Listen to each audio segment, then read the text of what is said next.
Dice el texto, el mensaje: encuéntrate con Dios en llamas. Y el texto bíblico es Juan, capítulo 5, verso 39.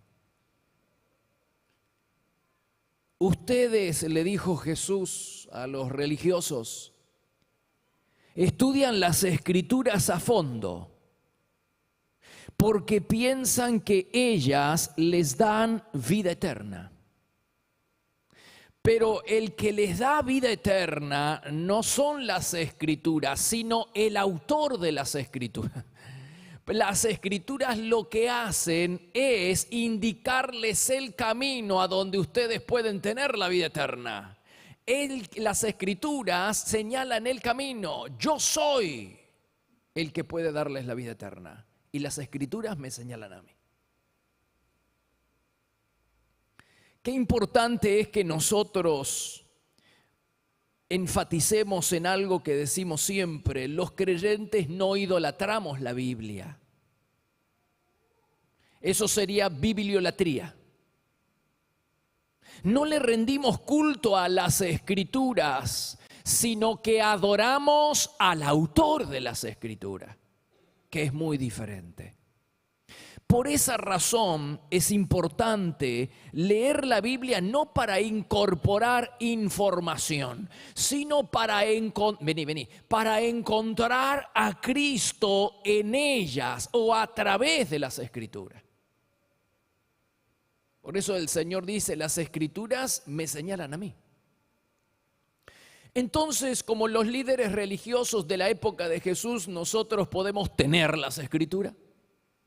Podemos leer las Escrituras, nosotros podemos memorizar las Escrituras y hasta podemos discutir las Escrituras, y sin embargo la palabra de Dios no morar en nuestros corazones. ¿Y de qué aprovecha, hermano? ¿Cuál es el provecho si yo tengo la Biblia en mis manos, pero tengo al autor de la Biblia excluido de mi corazón? Por eso el Señor nos invita a ir a Él. No solo que las Escrituras tienen que ser leídas con el propósito de encontrarnos con Cristo, sino que Cristo mismo nos invita a encontrarnos con Él. Él dijo: vengan a mí. Desgraciadamente no son muchas las personas comparadas con las que hay en el planeta y comparadas con las que todos los días se hunden en el infierno. No son muchas las personas que aceptan la invitación de Jesús a ir a Él. Dice Proverbios 1:24: los llamé muy a menudo, pero no quisieron venir. Isaías 65:12 dice: cuando los llamé no me respondieron, cuando hablé no me escucharon, pecaron deliberadamente y escogieron hacer lo que saben que yo desprecio. Así que, ya que las Escrituras nos revelan el camino a Cristo, nosotros tenemos que, anda agarrando secretitos, nosotros tenemos que acercarnos a la Biblia, acercarnos a las Escrituras con un propósito en mente. ¿Cuál es, pastor? Un único propósito en mente. Yo abro las Escrituras cada mañana, cada día, cuando sea. ¿Y cuál es el propósito que tenemos que tener en mente? Encontrarnos con Jesús. Porque Él dice que las Escrituras nos señalan a Él. Ese es el propósito de encontrarnos con la manifiesta presencia del Señor. Y algunos se preguntarán: ¿y es posible, pastor? ¿De verdad que yo puedo encontrarme con la manifiesta presencia del Señor mientras leo las Escrituras? Claro que sí. ¿Te acuerdas de los discípulos de Emaús?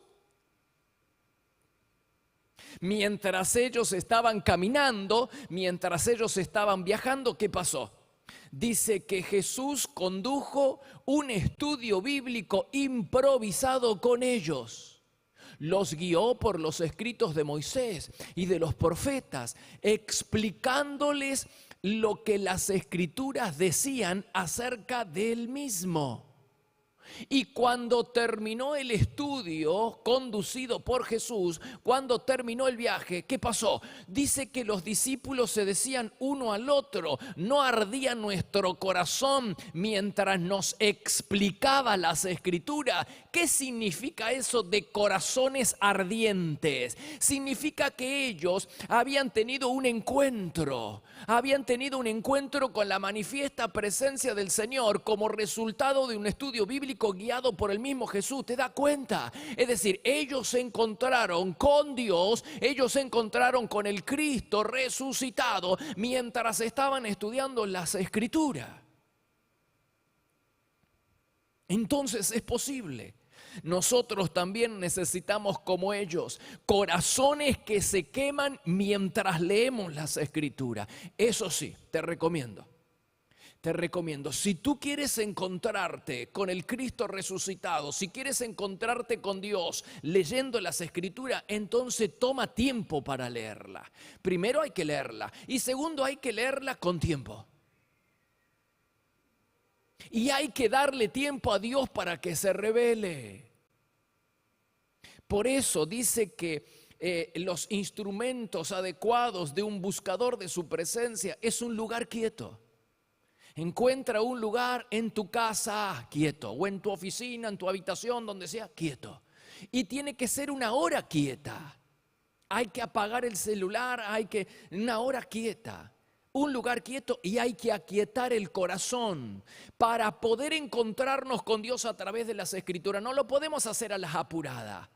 Hay que darle tiempo a Dios para que se revele. Dios le dijo a Moisés: sube al monte y espérame. ¿Y cuánto tuvo que esperar Moisés hasta que se encontró con Dios? 6 días. ¿Y por qué? Probablemente su corazón haya estado un poco inquieto. Ha tenido, como nosotros, tenemos que bajar una marcha, tenemos que bajar un cambio, tenemos que desacelerarnos. Entonces así vamos a estar en condiciones de poder escuchar. Tenés que acercarte a las Escrituras, entonces con tiempo, tenés que leerla con tiempo.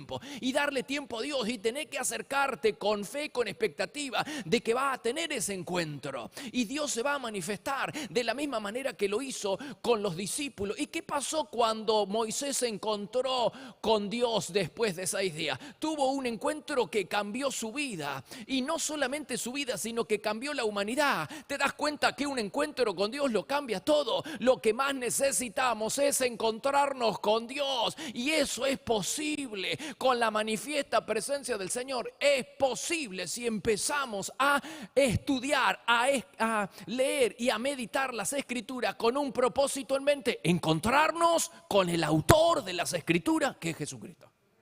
Aleluya. La Biblia refleja innumerables ejemplos de personas que se encontraron con Dios. ¿Te acordás de Enoc? La Biblia dice que vivió en íntima comunión con Dios. ¿Cuántos años? Toda la vida, 365 años. Eso me gusta a mí. Ese me gusta, es un ejemplo, ¿no? Dios lo pone como ejemplo. Él no solamente que conocía a Dios y se había encontrado con Él porque caminaba todos los días con Él, sino que amaba la presencia del Señor. La Biblia dice en Hebreos que lo conocían como una persona que agradaba a Dios. En el trabajo, todo el mundo sabía que este hombre era un hombre íntegro, un hombre que amaba a Dios. A este no lo va a coimear. Este no va a lograr nada por izquierda. Y en el barrio, todo el mundo lo conocía como alguien que agradaba al Señor. Y dice que vivió en íntima comunión con Dios. Y amaba su presencia y vivió en íntima comunión con Dios los 365 años que vivió. Quiere decir que él agradó a Dios cuando era un niño. Que él agradó a Dios cuando era un preadolescente. Que él agradó a Dios cuando era joven. Que él agradó a Dios cuando se puso de novio.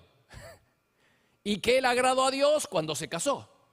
Y que después siguió viviendo en íntima comunión con Dios y sirviendo a Dios cuando estaba casado.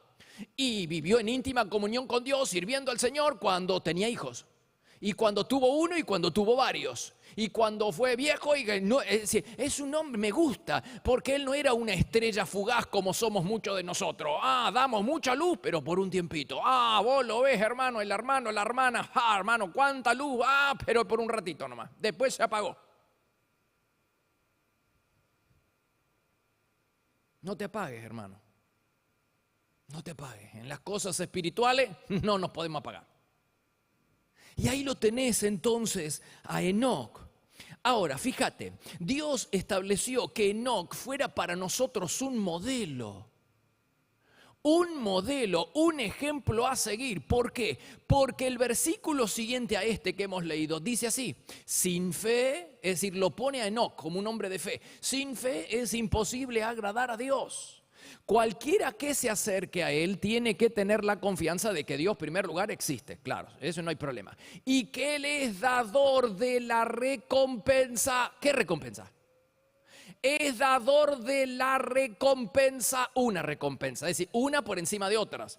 Es dador de una bendición, no de muchas bendiciones, una por encima de otras. ¿Cuál será? Dice, es dador de la recompensa a aquellos que le buscan. ¿Qué te está diciendo? ¿Cuál es esa recompensa? Es tener un encuentro con la manifiesta presencia del Señor. Es decir, no hay nada que a Dios le agrade tanto como los adoradores de todo corazón. Y aquellos que buscan su presencia, como dicen Hebreos, aquellos que son... ¿A dónde están los buscadores de su presencia? ¿A dónde están los adoradores de todo corazón? Pues la recompensa que te espera, la recompensa que le espera a aquellas personas que buscan al Señor, a aquellos adoradores de corazón, a aquellos que buscan la presencia del Señor. La recompensa, la gran recompensa es encontrarse con la manifiesta presencia, aleluya, el Dios de los cielos, encontrarse con el autor de las escrituras y el creador de todos los cielos. Dale gloria al Señor, dale gloria.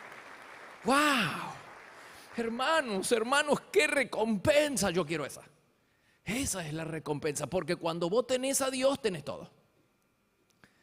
Y a veces nosotros vamos por el lugar equivocado. Primero vamos por la billetera del Señor. Primero vamos por las bendiciones. Y cuando vos vas por las bendiciones, eso no te garantiza que vas a tener al bendecidor. Pero si vas por el bendecidor, cuando tienes al bendecidor, también tiene su billetera, también tiene sus bendiciones. Es decir, una vez que entras al palacio y estás sentado junto al rey, tenés acceso a todas las comodidades del palacio. Es así. Entonces, ¿qué tenemos que hacer? Buscar a Dios por encima de su bendición. Y cuando vos tenés a Dios, tenés todo lo que necesitas. Así que ahí está la recompensa. Ahora, entonces, existen pocas cosas que agradan más al Señor que un adorador de corazón, que un buscador de su presencia. Pero también hay algo que lo enoja. Así como lo alegra que nosotros lo busquemos, lo enoja si nosotros le damos la espalda a la manifiesta presencia del Señor. Como le pasó a Caín. Caín es un poderoso ejemplo de una persona que huyó de la presencia del Señor. Yo no entiendo, ¿no? Y también sucede hoy en día, sucede hoy en día. Yo no entiendo, nos cuesta tanto poder tener la plenitud de Dios y nos cuesta tanto tener un encuentro y que permanezca ese fuego en nosotros, traer a Dios a nuestra vida y traer a Dios a nuestra casa. Cuesta lágrima, pero cuesta más lágrima retenerlo para que no se vaya, porque hay que seguir creándole un ambiente de respeto y de honra en la casa y en la vida para que Él no se vaya, porque Él va donde lo invitan, pero se queda donde lo respetan. Entonces, acá vos tenés cuánto nos cuesta traer a Dios a nuestra casa, a nuestra vida. Cuánto nos cuesta crearle una atmósfera de honra para que no se vaya. Y vos tenés a personas que se encontraron con Dios, como Caín, que vivían en la presencia del Señor, pero que de buenas a primeras dice que se enojó y salió de la presencia del Señor. Es decir, quiere decir que estaba en la presencia. Quiere decir que conocía al Señor. Quiere decir que caminaba con Él. Sí, todo esto como muchas personas. Pero un día, dice, Dios vino y le preguntó por su hermano, que la había matado a su hermano. Y vino Dios y le preguntó, y Abel, ¿qué pasa? Y él se enojó y salió de la presencia del Señor. Evidentemente no se está refiriendo a la omnipresencia del Señor, porque nadie puede esconderse de la omnipresencia del Señor. Donde vamos, Él va a estar. Pero el término salió de la presencia del Señor significa que de ahora en adelante, comenzó a caminar dándole la espalda a la manifiesta presencia del Señor. Y Él lo sabía. Qué triste.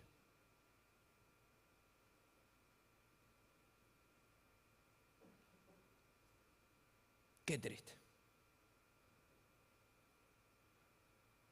Nunca más Caín va a volver a los brazos del Señor. Ahora va a caminar de espaldas al Señor. Qué triste. Estuvo en la presencia del Señor, pero ya no está. Y nunca más va a estar, porque Él no lo quiso. Qué triste, hermano. El ser humano fue creado para ir tras Dios. Pero parece que esa no es la realidad. Yo no veo que nos desesperemos por ir detrás de Dios o que todo el mundo se desespere por ir detrás de Dios. Lo que yo veo es a un Dios persiguiendo a nosotros. Es un Dios corriendo hacia nosotros más de lo que nosotros corremos hacia Él. Lo que yo veo es a un Dios ansioso, ávido por darse a conocer, más ávido por darse a conocer y revelarse a nosotros que lo de nosotros conocerlo a Él.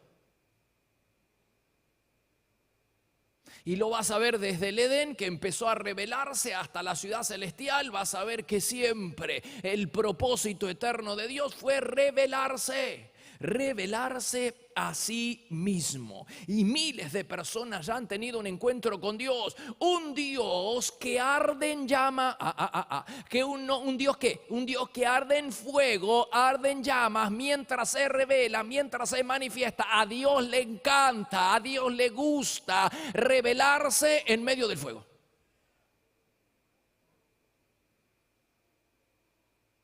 Cuando Dios se reveló por primera vez a Moisés, se reveló en medio de una zarza ardiente. ¿Qué decís de Abraham? Dios se reveló en medio de un horno humeante y una antorcha de fuego. ¿Y qué me decís de David?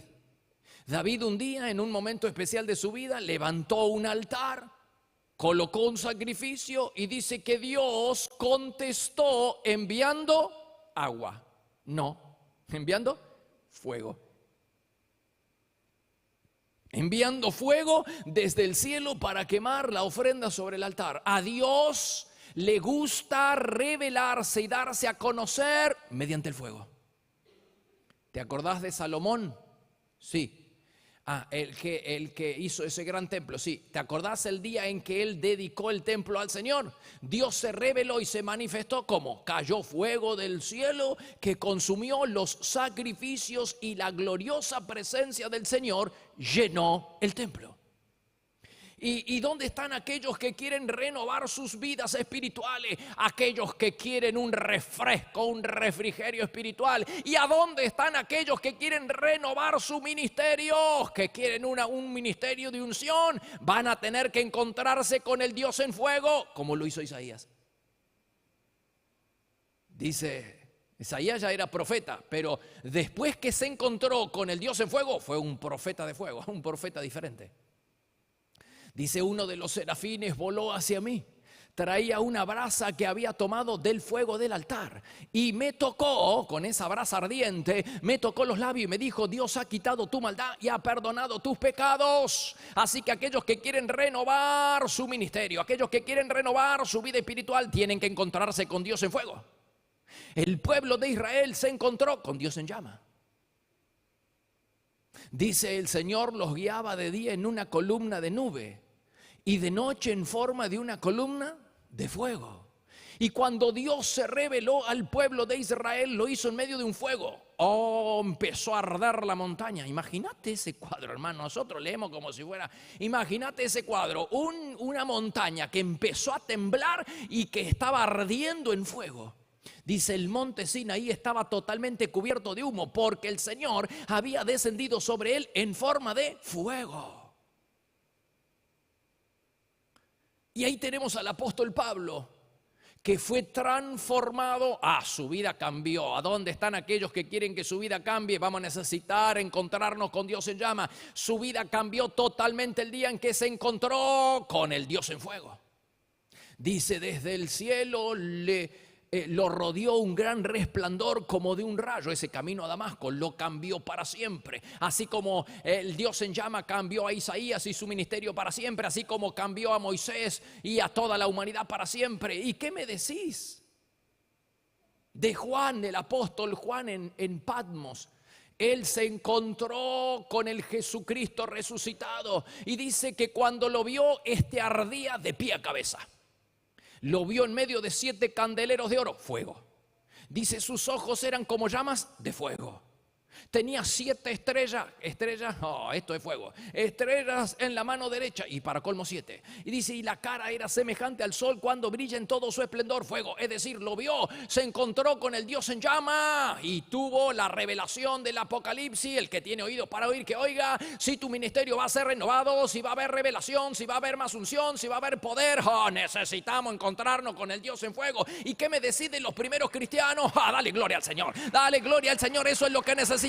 El fuego de la manifiesta presencia del Señor en nuestra vida. Ay, Señor. Fuego, fuego. Pero no fuego de juicio, porque te dije que el fuego puede ser destructor o puede ser, bueno, puede refinar, puede traer bendición o puede traer destrucción. No, el fuego que queremos es el fuego del avivamiento. Entonces, el pueblo de Israel, ¿te acordás del hombre, del profeta de fuego, Elías? Un día empezó a desafiar a todos los adoradores de Satanás allá de Baal y dice, ustedes construyen un altar. Dice, pongan ahí sacrificio y pídanle a su Dios que vuelva, que venga. Dice, yo voy a hacer lo mismo, voy a levantar un altar, voy a poner un sacrificio y voy a pedirle al Señor que venga. Y él dice, ¿cómo vamos a saber quién es el Dios verdadero? El Dios verdadero va a venir en medio del fuego. Dice, el que responda enviando fuego, ese va a ser el Dios verdadero. Entonces acá tenemos al hombre de fuego que pide que Dios se manifieste y Dios se manifiesta enviando fuego. Dice, el que responda enviando fuego, ese será el verdadero Dios. Y entonces, ¿qué pasó? Dice Primera de Reyes, Dios mandó fuego y quemó el toro, la leña y hasta las piedras y el polvo. ¿Qué es lo que pasa cuando Dios se manifiesta, hermanos? 3 cosas. El pueblo pone al pueblo la manifiesta presencia del Señor cuando Dios se revela. Entonces ya tenemos claro si hemos tenido un encuentro con el Señor. Porque lo primero que hace es poner al pueblo de rodillas delante de Dios. Dice, cuando todo el pueblo de Israel vio eso, vio que caía fuego del cielo y que consumía todo, se inclinó hasta tocar el suelo con su frente. Entonces, ¿qué es lo que hace la manifiesta presencia del Señor? Cuando realmente nos acercamos, cuando realmente tenemos un encuentro con Él, empieza temor de Dios en nuestros corazones, empezamos a arreglar cuentas, empezamos a deshacernos del pecado, nos inclinamos delante del Señor, arreglando nuestras cuentas y indicando lo que Él es el Señor de nuestra vida. En segundo lugar, pone a Dios en su lugar. Pone al pueblo de rodillas, pone a Dios. ¿Y cuál es el lugar de Dios? Exaltado en una posición de sumo honor. Dice que todo el pueblo, estos que andaban dubitativos y que no sabían a qué Dios iba a seguir, y Elías le dice, basta de andar en 2 caminos, o van a seguir a Dios o van a seguir a Baal. Si Dios es Dios, síganlo. Si Jehová es Dios, síganlo a él. Y si Baal es Dios, síganlo a él. Pero no pueden andar así. Y entonces cuando ellos vieron que Dios se manifestó por medio del fuego, todo el pueblo de Israel, todo el pueblo de Israel, un avivamiento de buenas a primeras. ¿Cuánto deseamos eso, hermano? Un avivamiento de buenas a primera. Cuando Dios vino y se manifestó en fuego, el pueblo se avivó. ¿Te das cuenta? Necesitamos el fuego de la manifiesta presencia del Señor para que nuestra vida se avive, para que nuestra familia se avive, para que la iglesia se avive, para que tengamos una vida bendecida, para que tengamos una familia bendecida, para que todo cambie en nuestra vida, para que todo cambie a nuestro alrededor. Necesitamos el fuego de la manifiesta presencia del Señor. Aleluya. Con eso está todo. Y en tercer lugar, pone al diablo en su lugar. Se te va, hay luz, se te van las tinieblas. Entonces, ¿qué necesitamos? El fuego. En nuestra casa hay tinieblas, entonces no hay luz. Y si hay tiniebla, el diablo no está puesto en su lugar. Y si hay tiniebla, entonces Dios no nos ha visitado con fuego. Porque cuando Dios se manifiesta, Dios es puesto en su lugar, nosotros somos puestos en nuestro lugar y el diablo es puesto en su lugar. Dice que mandó a apresar a todos los adoradores de Baal y los mató a todos. Así que las tinieblas van a retroceder. Claro, cuando Dios se manifiesta, se enciende la luz en tu casa, se enciende la luz en tu vida, se enciende la luz en tu ministerio, huyen los demonios, se van las tinieblas y eso es lo que va a pasar. Aleluya, eso es lo que va a pasar en tu vida. Dale gloria al Señor. Entonces, a ver, vamos a terminar. Pastor, qué hermoso, lindo. Este hombre que vivió en íntima comunión con Dios 365 años. Este otro que oraba y caía fuego del cielo. Y todos estos hombres que se encontraron con Dios. Está todo lindo, pero nosotros también podemos tener un encuentro como ellos lo tuvieron. No podemos vivir de glorias pasadas ni de glorias de otras prestadas. No, nosotros también podemos tener un encuentro con el Dios. ¿Cuántos quieren tener un encuentro con el Dios en llama? ¿Cuántos quieren ser bautizados? Dice, yo los bautizo en agua, pero alguien viene que los va a bautizar en el Espíritu Santo y en fuego. ¿Cuántos quieren ese fuego? Oh, aleluya. Y ahí tenemos nosotros la oportunidad. ¿Y cómo sabemos que podemos encontrarnos y tener una experiencia? Porque Dios nos invita, Jesús nos invita y dice, vengan a mí, y porque tenemos cientos de promesas. Te doy 4 o 5, anota. Y no me diga que te van a faltar recursos en la semana, Mateo 18:20. Donde quiera que estén reunidos. Otra vez, pastor, la creyentes reunidos, unidos, orando. Nosotros no le damos importancia. Dice creyentes reunidos y dice donde estén reunidos. Si no están reunidos, yo no voy a estar ahí. Uy, por favor. Dice donde quiera que estén reunidos en mi nombre, creyentes reunidos, unidos, orando. Puestos de acuerdo, orando. Dice, siempre da como resultado la manifiesta presencia del Señor. Él dice, yo voy a estar. Y por supuesto, no está hablando de la omnipresencia de Dios, porque Dios está en todas partes. Está hablando de la manifiesta presencia del Señor. El Dios se va a manifestar en una casa cuando se ponen a orar, se va a manifestar en un matrimonio cuando se ponen a orar, se va a manifestar en una célula cuando se pongan a orar, se va a manifestar en el trabajo, en la iglesia cuando nos pongamos a orar. Garantizado, la presencia del Señor va a estar con nosotros, porque Él no es hombre para que mienta, ni hijo de hombre para que se arrepienta. Si Él lo prometió, lo va a cumplir. Aleluya. Así que por eso tenemos que reunirnos para orar. No cuando tenemos una necesidad y nos diagnosticaron algo malo o nos diagnosticaron un problema. No, hermano, ay no. Qué desvergonzados que somos nosotros, ¿no? Mientras tanto adoramos a Satanás y servimos a Satanás. Y cuando tenemos un problema, ¿por qué no le vamos a pedir a él? No. Vamos a ser buenos con el Señor, ya que Él lo es con nosotros.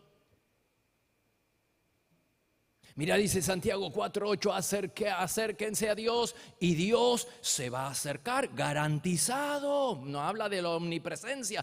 Todos estos versículos hablan de la manifiesta presencia del Señor. ¿Estás tomando nota? Esto es para en la semana, esto te arde en fuego.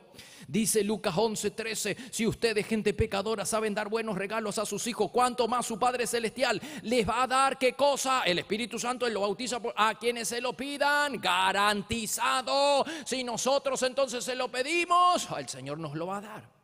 Dice Isaías 55, busquen al Señor mientras puedan encontrarlo, llámenlo ahora mientras está cerca. Anota otro, Jeremías 29:13, si me buscan de todo corazón, adoradores de todo corazón, buscadores de su presencia. Mira, apareció otra vez. Dice los adoradores de corazón, ¿qué va a pasar? ¿Qué va a pasar? ¿Qué dijo Hebreos? La recompensa. ¿Cuál es la recompensa, pastor? Te vas a encontrar con la manifiesta presencia del Señor. Si buscas a Dios, si te conviertes en un adorador de todo corazón, en un buscador de su presencia, te vas a encontrar con la manifiesta presencia del Señor. Aleluya, aleluya. Esto es tremendo, hermano. Entonces, ¿qué tenemos que hacer? Mira, te doy otra, la última. Apocalipsis, capítulo 3, verso 20. Dice, yo estoy a la puerta y llamo. ¿Cómo a la puerta? ¿Sí? Pero a la puerta de la iglesia, porque le está escribiendo a la iglesia. O sea, esta es una iglesia con un Dios afuera. Cualquier parecido con la realidad. Dice, no, hermano. Dice, yo estoy a la puerta y llamo.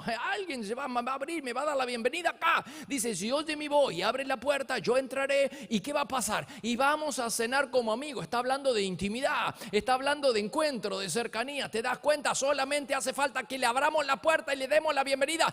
Imagínate, hermano. Ya, me voy.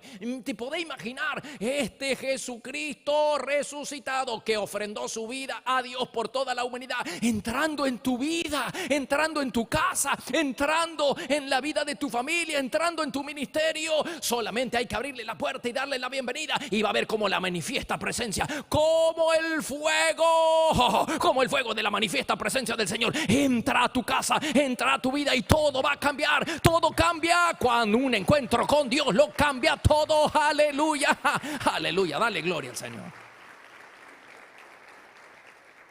Ponete de pie, por favor.